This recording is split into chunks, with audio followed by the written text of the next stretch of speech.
भरद्वाज मुनि बसहि प्रयागा, तिनते ही राम पद अति अनुरागा। श्री रामचरितमानस के बालकांड की ये चौपाई बताती है कि मर्यादा पुरुषोत्तम भगवान श्री राम के चरणों में महर्षि भरद्वाज कितना अनुराग रखते थे। और महाकुंभ के अवसर पर प्रयागराज में आ पहुंची है भारत एक्सप्रेस की टीम भरद्वाज मुनि के आश्रम में। महाकुंभ के मद्देनज़र यहां पर तमाम नवीनीकरण और सौंदर्यीकरण का काम किया जा रहा है और पिछले करीब 9 महीनों से 15 करोड़ की लागत से इस कॉरिडोर का निर्माण किया जा रहा है। तो आज हम आपको इस मंदिर के भीतर लेकर के चलते हैं और ये भी बताएंगे कि जब त्रेता युग में भगवान श्री राम यहाँ पर महर्षि भरद्वाज मुनि के आश्रम पहुँचे हुए थे, तब महर्षि भरद्वाज ने ही भगवान श्री राम को चित्रकूट जाने के लिए कहा था। इसके अलावा महर्षि भरद्वाज के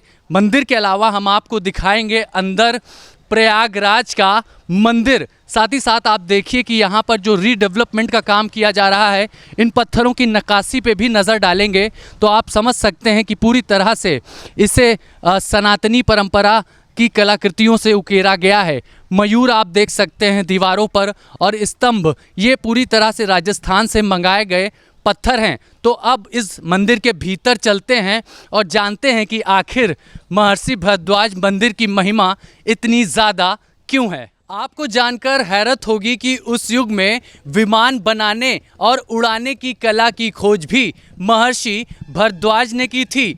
विश्व के प्रथम कुलपति के रूप में भी महर्षि भरद्वाज को ही जाना जाता है। इतना ही नहीं, आयुर्वेद का ज्ञान भी महर्षि भरद्वाज ही पृथ्वी पर लेकर के आए थे। तो अब हम आपको महर्षि भरद्वाज ऋषि के मंदिर के भीतर लेकर के चलेंगे और इस मंदिर का रीडेवलपमेंट किया जा रहा है, पुराने मंदिर का सौंदर्यीकरण किया जा रहा है।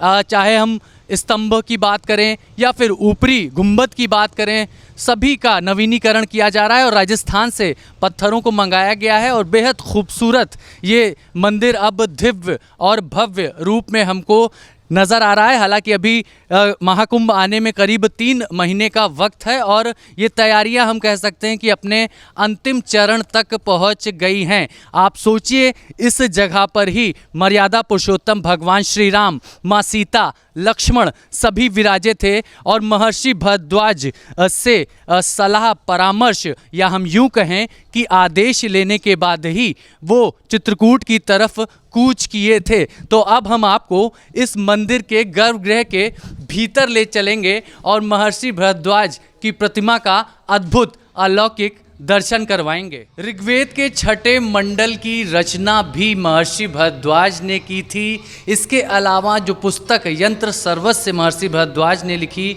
उस पर अभी भी नासा में रिसर्च जारी है और अब हम महर्षि भरद्वाज मंदिर के गर्भगृह में पहुंच चुके हैं। यहाँ पर भगवान शिवलिंग के रूप में यहाँ पर विराज रहे हैं और ये देखिए, जो ये प्राचीन प्रतिमा आपको नज़र आ रही है, यही महर्षि भरद्वाज मुनि की प्रतिमा है। अति प्राचीन ये प्रतिमा बताई जाती है और इसी आश्रम में पहली बार राम कथा लाई गई थी। तो पूरे देश भर में जो राम कथा आप सुनते हैं, पहली बार राम कथा इसी मंदिर के भीतर लाई गई थी और यहीं पर भगवान श्री राम भी पहुँचे हुए थे और भरद्वाज मुनि के आदेश के बाद चित्रकूट की तरफ कूच किए थे। हमारे साथ पंडित जी मौजूद हैं, उनसे जानते हैं। पंडित जी, महाकुंभ के मद्देनज़र यहाँ पर बहुत ही सौंदर्यीकरण का काम किया जा रहा है, श्रद्धालुओं की संख्या भी लगातार बढ़ रही है। इस मंदिर के विषय में बताएं, इस प्रतिमा के विषय में बताएं। ये महर्षि भरद्वाज मुनि का आश्रम है। भगवान श्री राम जब रावण को मारे थे तो उनको ब्रह्महत्या का श्राप लगा था और भगवान इधर से चित्रकूट को जाते समय 3 दिन इसी आश्रम में रुके थे, जाते समय भी आते समय भी। यहाँ पे नीचे जो है, ये सीढ़ी के नीचे संगम था, गंगा जमुना सरस्वती का संगम था। ये रामायण की लिखी बात है, कोई हम लोग अपनी मन से नहीं बताते हैं। यहाँ पे सीढ़ी के नीचे यहाँ महर्षि का आश्रम था। यहाँ से 20 किलोमीटर दूर सिंहवेदपुर है। निषाद राज ने जब उनको नाव से उतारा तो कहा मैं जाऊँ कहाँ, तो आकाशवाणी हुई कि प्रयागराज में महर्षि भरद्वाज मुनि के आश्रम में जाइए, तभी आपको ब्रह्महत्या के श्राप से मुक्ति मिलेगी। भगवान नंगे पैर नंगे पैर 20 किलोमीटर दूर यहाँ से पैदल आ करके महर्षि भरद्वाज मुनि के आश्रम में आए, इनका आशीर्वाद लिया।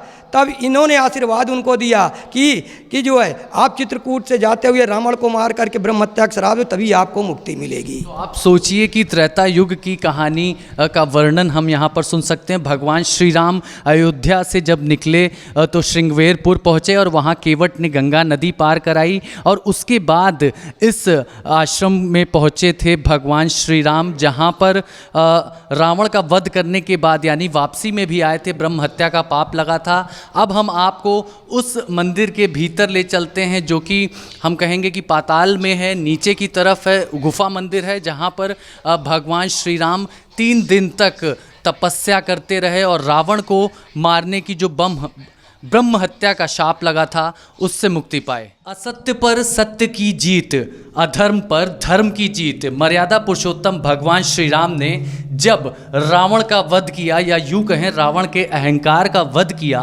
तो चारों लोक में हाहाकार मच गया, क्योंकि भगवान को ब्रह्म हत्या का शाप लग गया था। और उसके बाद आखिर कैसे ब्रह्म हत्या के शाप से मुक्ति मिले, उसकी पूरी कथा पंडित जी से ही जानते हैं। आप बताइए, प्रभु श्री राम जब यहाँ पहुँचे थे तो पूजा अर्चना तपस्या उपासना इसी गुफा में किए थे? मैं भरद्वाज आश्रम का पुजारी कलानिधि गोस्वामी हूँ। मैं इस आश्रम का सेवक हूँ। भगवान श्री राम जब महर्षि भरद्वाज मुनि का दर्शन करके पूजा करके आए तो उन्होंने, उनके गुरु थे याज्ञवल्क्य जी, तो उन्होंने भरद्वाज एक से कहा कि गुफा में जाइए, उनसे उनका दर्शन करिए, तब जाके आपको ब्रह्म हत्या की शाप से मुक्ति। भगवान जब आए तो यहाँ सबसे पहले ऋण मोचन, ये पाप मोचन है।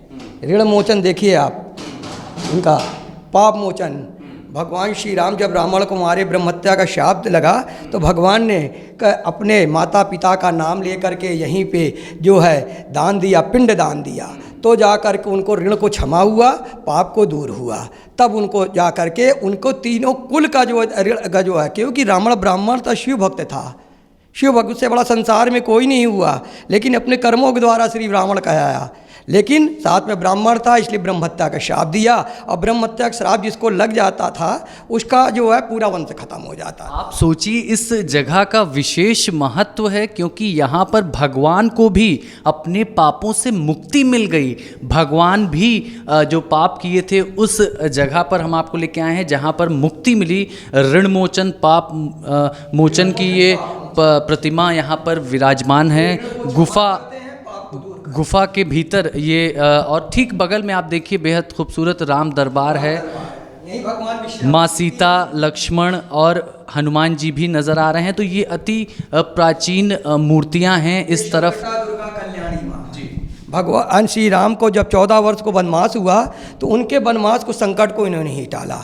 उसके बाद अपने गुरु के पास आए, याज्ञवल्क्य महर्षि, भरद्वाज जी का गुरु, 84 लाख ऋषियों का गुरु, 84 लाख ऋषियों का गुरु, लंका का रावण, माता सीता का पुष्पक विमान जो लेके उड़ गया था, इन्होंने यही बनाया था, made for each other.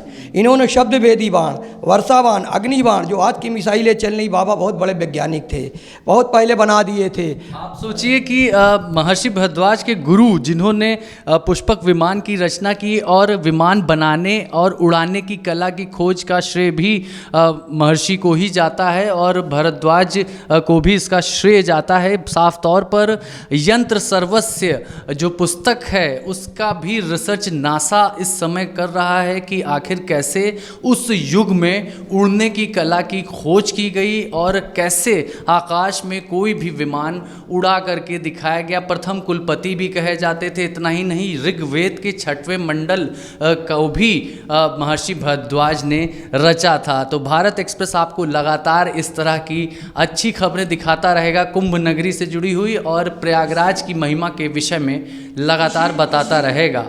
Bharat express के लिए अभिषेक पांडे।